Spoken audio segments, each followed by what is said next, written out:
We played basketball in a different world. The controversy.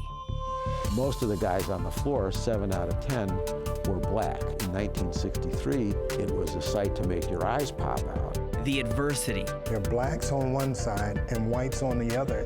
They were loud and boisterous. The hate that they had toward us, the verbal insults, the threats. I was scared to death. It was because there were so many African Americans on the team.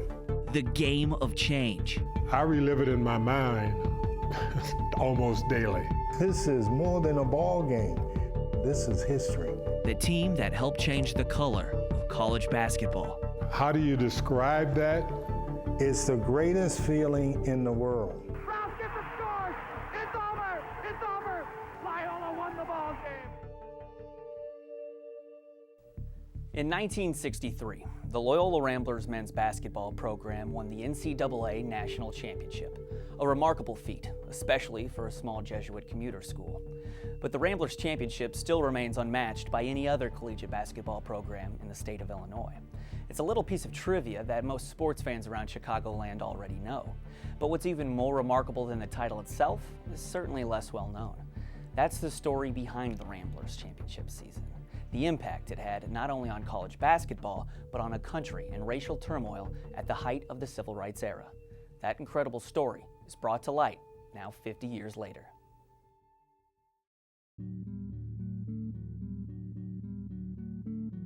I have a memory of watching the Loyola Cincinnati final in 1963 with my dad. I was growing up in Fair Lawn, New Jersey.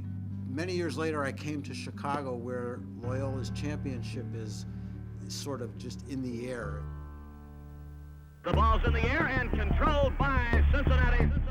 The Loyola Ramblers and Cincinnati Bearcats met in the NCAA Men's Division I Championship game in 1963.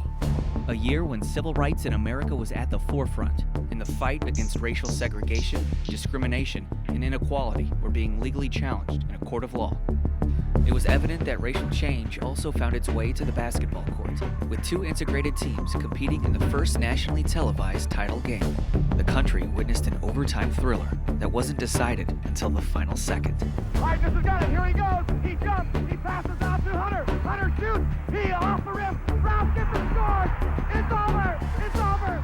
We won. We won. We won. Loyola won the ball game. Oh, we won it. We won.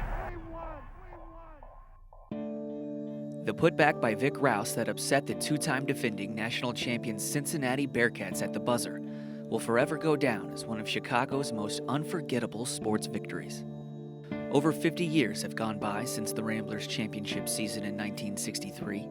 It's now memorialized in the rafters at Loyola's Gentile Center, but that banner doesn't tell the entire story.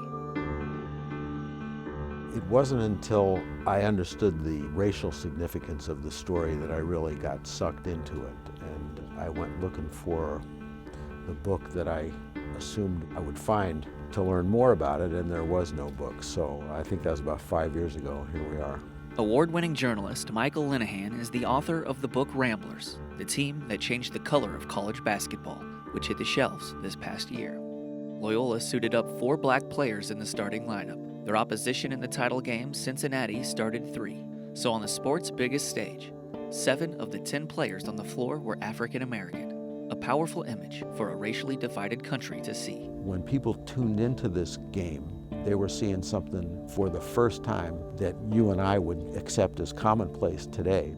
And the ball knocked away, but rebound by Leslie Hunter, and he gets it up and scores. But in the words of one of the Cincinnati players in 1963, it was a sight to make your eyes pop out. Loyola's championship victory over Cincinnati went down in the record books, but a game the Ramblers won just 8 days earlier belongs in the history books.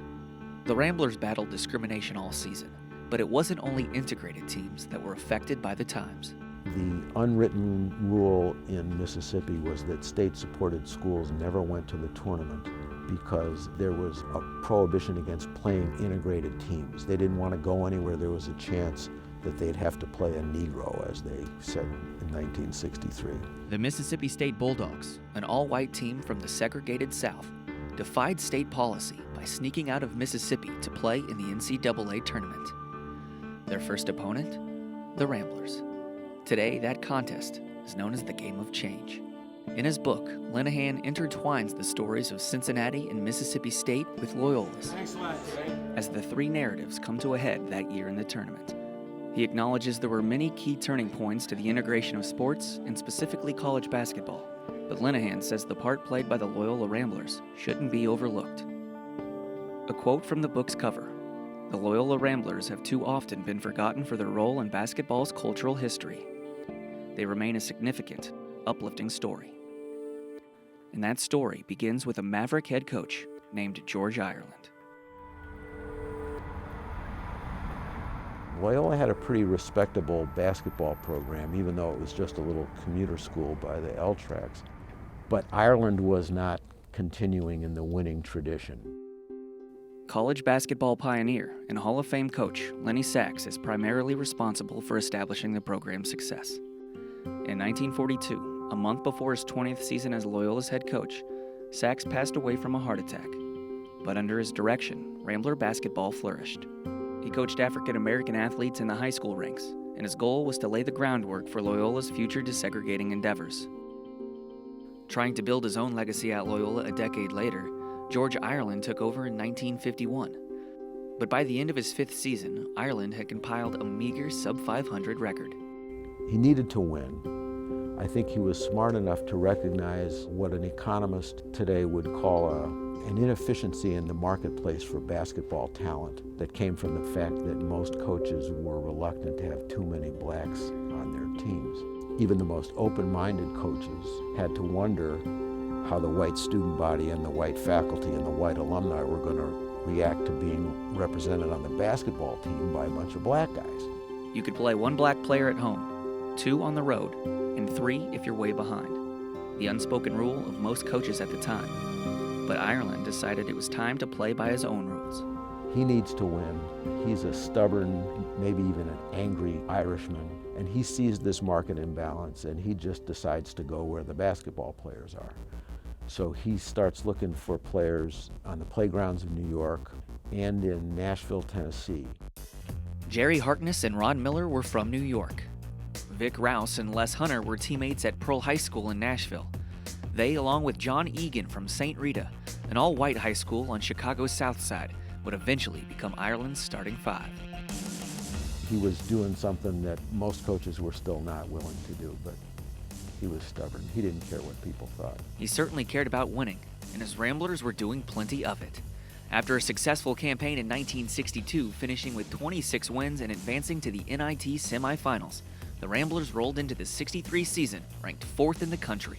A strong start propelled them to the number 2 spot, and at one point the Ramblers were 21-0 and led the nation in scoring at 98 points a game.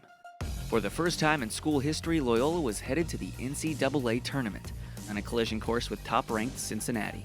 Adversity was sure to await them. But of course, there was plenty this Ramblers team had already faced, both on and off the court.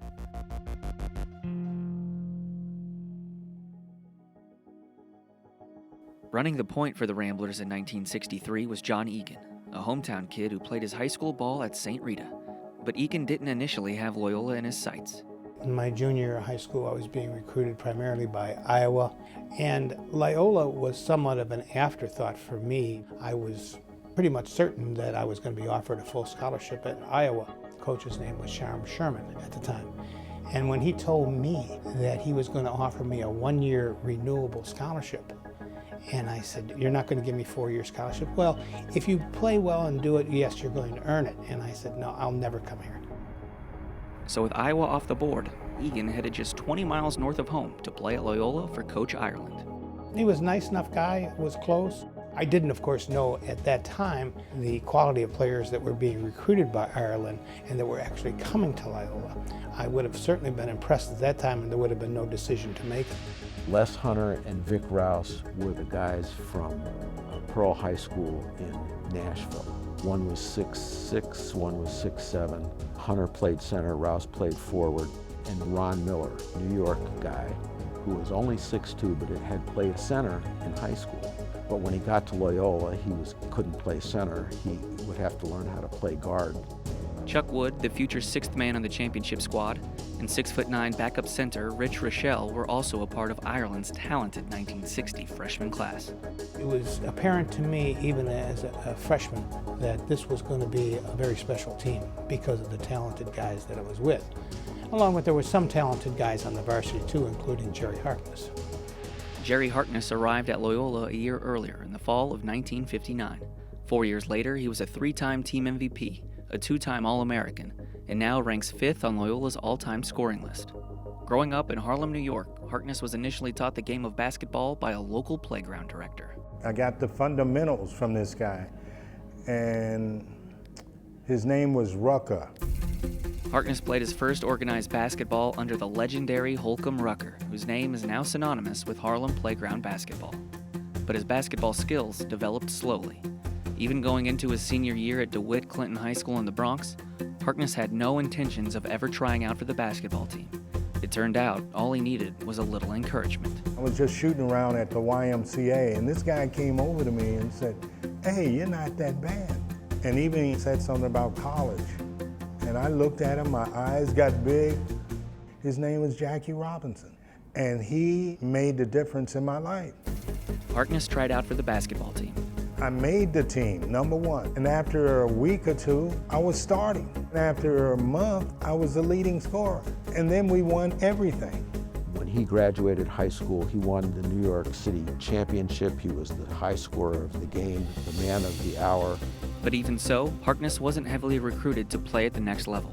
The black superstars were well recruited. Everybody wanted those guys. But the second tier of players had nowhere to go. He had a scholarship offer from Texas Southern in Houston, and he was all set to go, but then he got a letter saying that the dorm had burned down and they had to rescind their offer. So he actually sat out a whole year waiting for another opportunity. That opportunity finally came. Harkness left New York and soon found himself near the shores of Lake Michigan at Loyola's barely integrated Lakeshore campus. It was difficult to a large extent, but luckily we had other black ball players, so we pretty much hung together. The campus was very modest, shall we say. It's nothing like it is today. It was a campus in the middle of the neighborhood being Rogers Park, also known as the Patch. And it was segregated. You're talking about the early 60s. It was pretty much what I was accustomed to, really, from Evanston Township High School. I didn't let it bother me because I really felt I was there to get an education and to do my job to pay for my education. I had played against black players before, but never had a teammate that was black. I was from a segregated area on the south side, Marquette Park. This would be the first time that my teammates, most of the teammates, would be black. By his sophomore season in 1962, Egan was the starting point guard. Harkness, Hunter, and Rouse joined him in the starting lineup, but Ron Miller was forced to contribute off the bench. He was ready for the starting lineup. Ireland was a bit reluctant because that would have been the fourth African-American guy, and he too was sensitive to this. And he told Ron Miller, you know, I can't start you. I think you know why. And Miller knew why. Even as the sixth man, Miller led the Ramblers in scoring through the NIT, averaging 21 points a game. But after a loss to Dayton in the semifinals, Ireland started Miller in the consolation game. Maybe because he thought next season was beginning now, or maybe he just was tired of playing along with this game. Miller became the fourth starter, and he started all the way through the 63 season. The Ramblers began that season ranked fourth in the country behind two of college basketball's blue bloods, Kentucky and Duke. And of course, at number one were the two-time defending national champions Cincinnati Bearcats. Loyola did nothing to disprove their worthiness among the game's elite.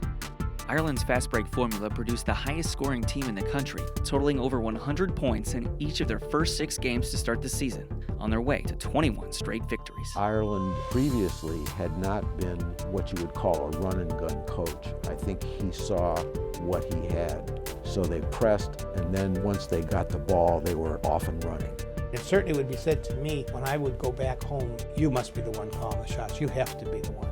Back in Marquette Park, which is a sort of racially tense white area of Chicago, they would tell him, oh yeah, we know, without you, those guys would just run wild and they wouldn't know what to do, according to all the stereotypes of the day. I disappointed many by telling them that it was actually Les Hunter who was calling all the plays.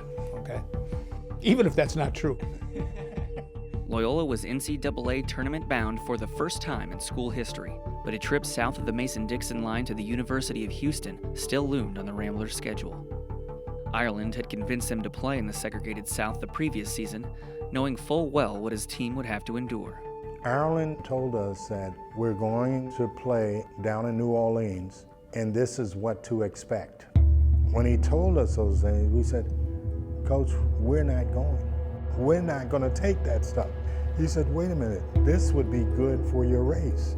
We can go down there, play really well, and then we would be looked upon maybe a little differently. So we said yes. Soon as we get into New Orleans, you could see colored and white signs all over the place for the bathroom, drinking water.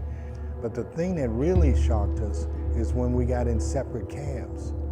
Here the white guys get in a yellow cab, we get in a black cab. So we go into the ball game, there are blacks on one side and whites on the other in the game. New Orleans was so set in its ways, they had segregated seating, but other than that, there was nothing during the course of the game. But down in Houston was a different story altogether. I had never experienced anything like Houston. The University of Houston was initially funded by oilman Hugh Roy Cullen, who once vowed that no black man would ever step foot on campus. They were loud and boisterous, straight out with the N-word. They're throwing money at us. I was scared to death. I mean, I'm gonna tell you, I thought they might come out of the stands. The hate that they had toward us was difficult for us to understand, even though we had run into racism in other places. But the verbal insults, the threats, the throwing of things at us was a new experience. It probably matured us and prepared us for later on in life. Loyola escaped Houston with a 4-point victory. The next year, the university officially desegregated, and the basketball program added 2 black recruits. Of course, this transition wasn't yet welcomed by every institution. Not only was segregation firmly ingrained within the entire Southeastern Conference, but the state of Mississippi and Governor Ross Barnett still barred their schools from even competing against integrated teams. Mississippi State had won the SEC for the 4th time in 5 years and had never gone to the tournament. Kentucky always got to go in their place because there was a prohibition in Mississippi against playing integrated teams. By 1963, a lot of people in Mississippi were fed up with this rule, and the president of the university decided to send the team to the tournament. Shortly after President Dean Colvard made this already controversial announcement, it was learned that Mississippi State's first opponent would likely be the Ramblers. This touched off furious debate in Mississippi about upholding the Mississippi way of life, and this is the first step down the slope to racial mixing and all kinds of hysteria. Meanwhile, in Chicago, hate mail arrived in the Ramblers' dorms, some directly from members of the Ku Klux Klan. A lot of times, the minority that's wild like that sounds like the majority. But ironically enough, the majority of the people wanted Mississippi State to come and play in the tournament. The Ramblers defeated their first-round opponent, Tennessee Tech, rather convincingly. Their 69-point margin of victory still remains an NCAA tournament record. So the regional semifinal in East Lansing was officially set. But for Mississippi State, actually getting there would prove complicated. They were set to leave for East Lansing, Michigan the next day. Word comes to campus that a couple of segregationist politicians had obtained a court order forbidding them to go at the last minute. Babe McCarthy, the coach, had to sneak out so he couldn't get served the injunction. And then the president of the university had to sneak out. And then finally, the players snuck out. The team was split into 2 parts. What you might call the decoy team. They were to go to the airport to see if they encountered the sheriff or any other kind of resistance when they tried to get on the plane. The first team stays back in the dorm waiting for word what happened to the decoy team. The reserves run into a sheriff, and the sheriff said, well, fellas, I'm going to take a dinner break and I should be back in 2-3 hours. So they called the other players to come in, and they got on the plane and left, which tells me the majority of the people wanted their team to play in the NCAA. But the stress that was put on those ball players was tough. The Maroons arrived in East Lansing just hours before tip-off, and Harkness could feel the weight of the moment when he took center court. I went up to shake the captain's hand, and the flash bulbs started popping all over the place. And I said, oh my goodness, this is something. This is more than a ball game. This is history.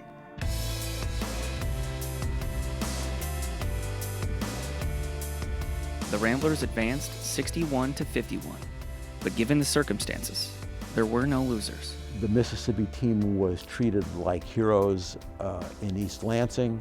When they returned home to Mississippi, they were also treated like heroes. And about less than 2 years later, Mississippi State enrolled its first black student without any incident. I don't remember one basket, but I remember the handshake. I mean, I was the top scorer. I don't remember anything but the handshake in the whole game. The game of change would later prove to hold more significance than any of the players could have imagined. But at the time, the Ramblers were still 3 wins shy of reaching their ultimate goal. As far as I was concerned, it was another stepping stone for this team moving toward a possible championship.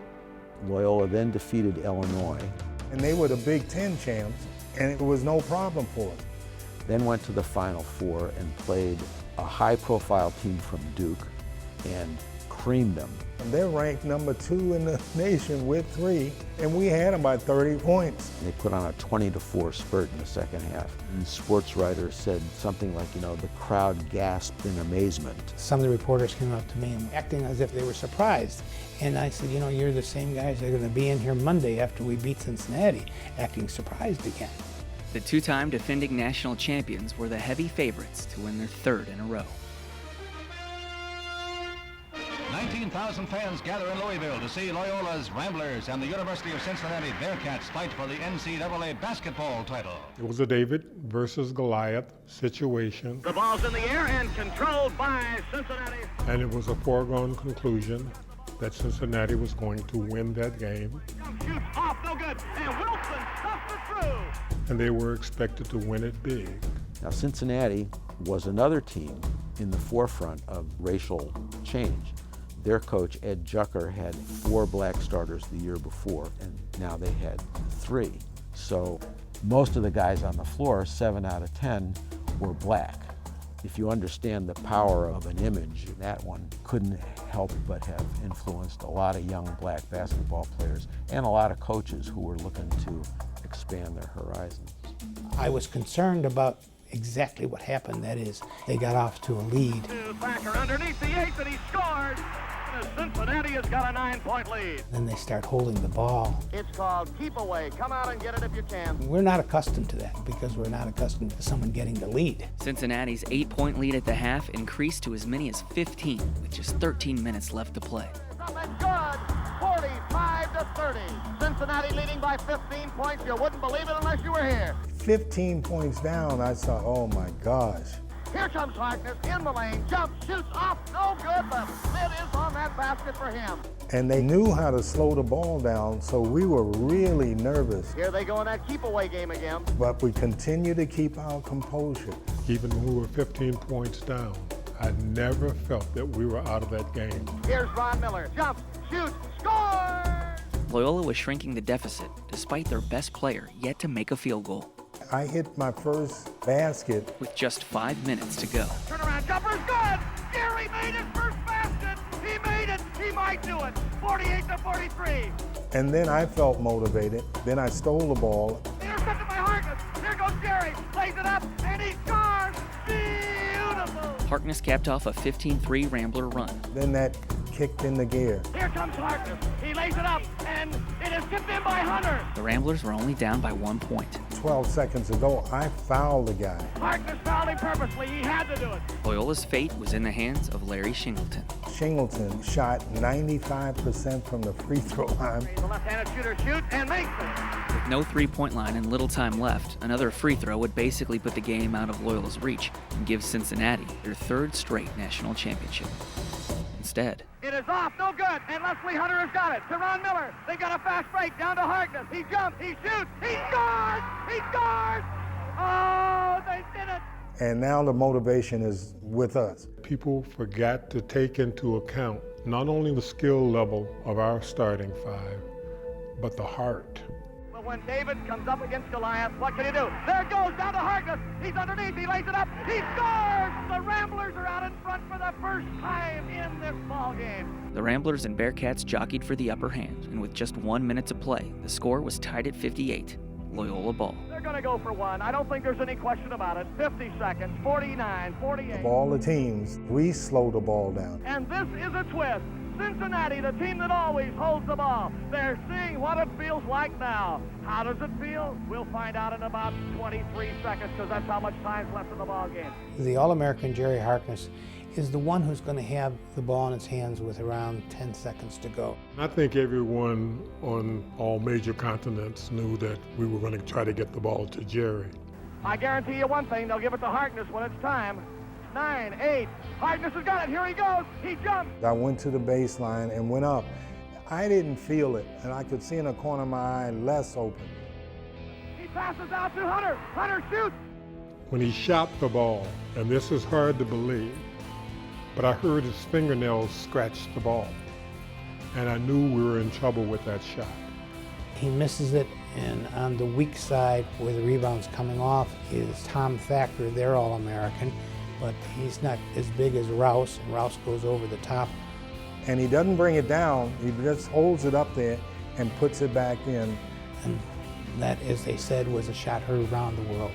Harkness has got it, here he goes, he jumps, he passes out to Hunter, Hunter shoots, off the rim, Rouse Gifford scores, it's over, we won the ball game, Loyola won the ball game, oh, we won, 60-58.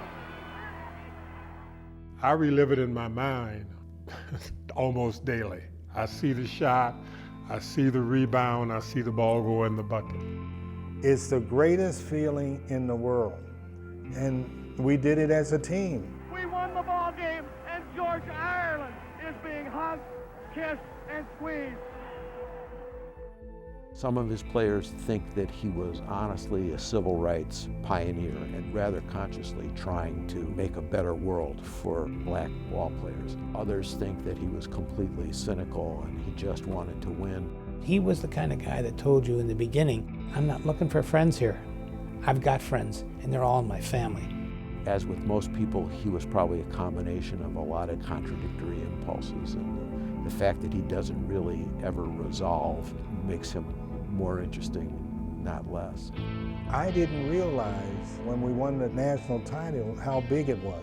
As you go back to Loyola's campus, People from Rogers Park were all out in the street. I think they closed Sheridan Road down. We had some sort of a parade. It was absolutely great. we all graduated. Matter of fact, Vic Rouse had 5 degrees. The friendships that I established 50 years ago is a wonderful feeling. We're the only team in the state of Illinois to win an NCAA basketball title. We're the first team inducted in the National Basketball Coaches Association. That's quite an honor.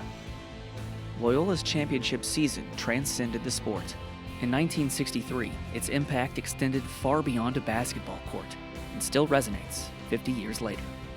The world that we lived in at that time did not resemble the world today. Within 2 days, I was receiving phone calls from young African American people saying, I now feel like I can do it. And you don't have any idea what you've done, that little part that you played.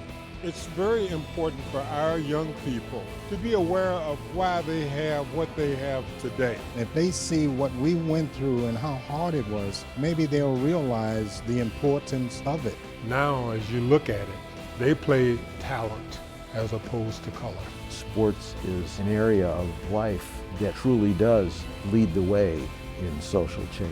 So it's a wonderful feeling to know that you are a part of a positive change. All of this came from a little ball and putting it in a little basket. But if you finish second, it's like finishing fourth. What difference does it make? Loyola won the ball game. Oh, we won it. We won 60-58. Congratulations, buddy. Thanks, Red. Congratulations, champ. Oh, there you have it.